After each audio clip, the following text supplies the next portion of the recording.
Le 5 mai 2020, le pape François a nommé Jacques Assanou Aïva, prêtre du diocèse de Grand Bassam, évêque auxiliaire de l'archidiocèse de Bouaké.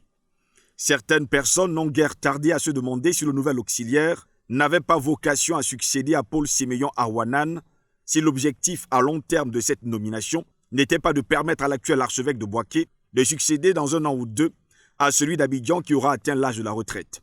C'est Paul VI qui, en 1966, décida que tout évêque devrait rendre sa démission à 75 ans si l'intention du Vatican n'était pas de remplacer un ébrié par un autre ébrié et un membre du clergé d'Abidjan par un autre membre du clergé d'Abidjan, et si tout cela était catholique.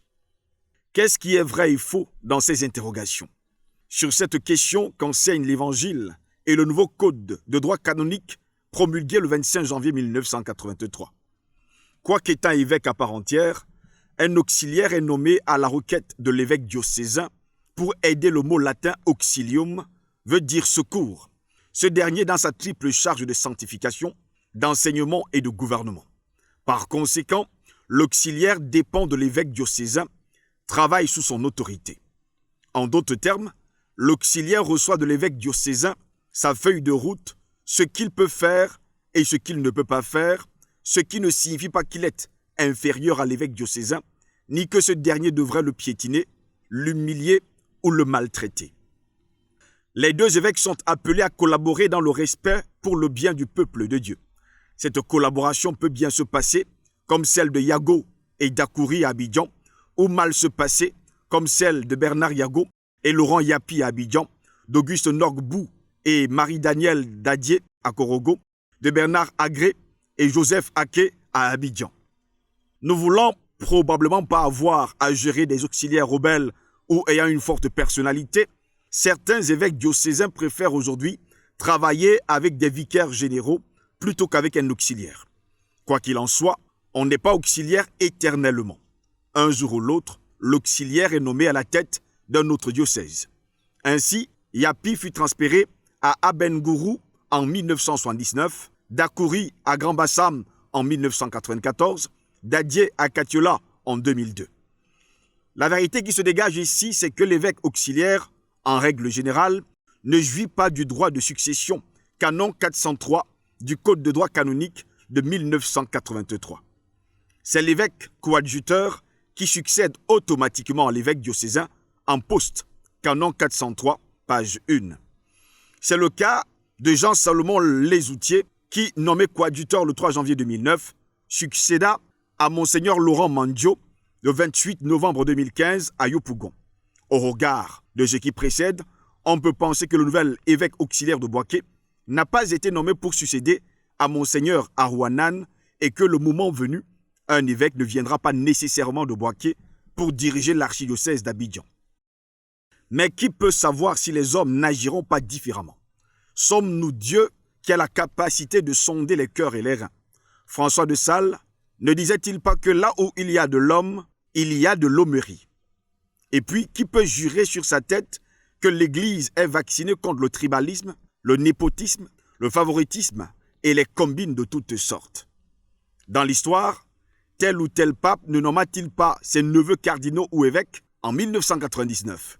De Bamileke, André Woking ne fut-il pas rejeté avant? Nous devons donc rester vigilants et espérer que certaines personnes ne manœuvreront pas pour envoyer Arwanan à la place de Koutoua, car cela s'apparentait ni plus ni moins à une confiscation du siège d'Abidjan par le couple ébrié clergé d'Abidjan. Après le magistère de Yago, Agré et Koutoua, il serait souhaitable que l'archidiocèse d'Abidjan accueille un évêque qui n'appartienne pas à ce diocèse pour ne pas donner l'impression qu'il est la propriété privée du clergé d'Abidjan. Car si des évêques du sud sont envoyés au nord, à l'ouest, à l'est et au centre, pourquoi n'enverrait-on pas au sud un évêque originaire du nord, de l'est, de l'ouest ou du centre? Ou bien on est catholique, ou bien on ne l'est pas. En tout cas, discourir constamment sur la catholicité ou l'universalité de l'Église, ou prendre pour devise la parole de l'apôtre Paul selon laquelle il n'y a plus ni juif ni grec, car tous vous êtes un en Jésus-Christ. Galates 3, verset 28, n'est point compatible avec la volonté de faire de tel ou tel diocèse chasse gardée d'un groupe ethnique. Par ailleurs, on voit que certains évêques sont nommés hors de leur diocèse d'origine.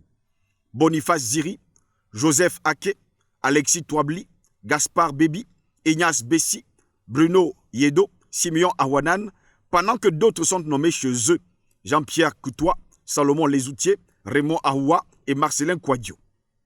À quoi obéit ce 2 poids 2 mesures? Une telle façon de faire est-elle cohérente et juste? Enfin, pourquoi nommer un auxiliaire à Bouaké alors que les sièges de Yamoussoukro, Odiéné et Korogo sont vacants? Pourquoi avoir muté Marcelin Quadio à Daloa si c'était pour laisser la capitale politique sans pasteur? Bédié Ouattara lui aurait-il fait payer son homélie critique du 7 décembre 2013 en la basilique Notre-Dame de la Paix de Yamoussoukro? Si la réponse est oui, cela signifie que ceux qui dirigent aujourd'hui notre Église détestent la vérité et sont soumis à des politiciens criminels et menteurs.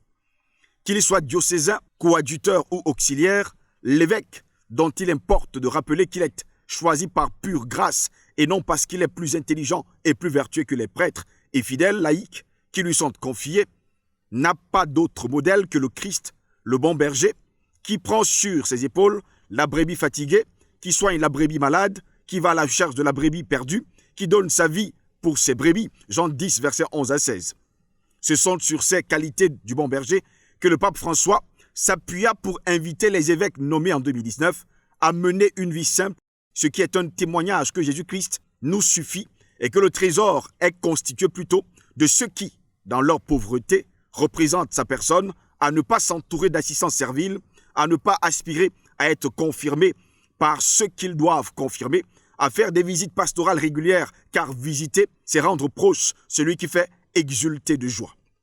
À 2 prêtres qu'il ordonnait évêques en la basilique Saint-Pierre de Rome, le 24 octobre 2013, le même pape François faisait remarquer que l'épiscopat est le nom d'un service et non d'un honneur, car l'évêque doit servir et non dominer.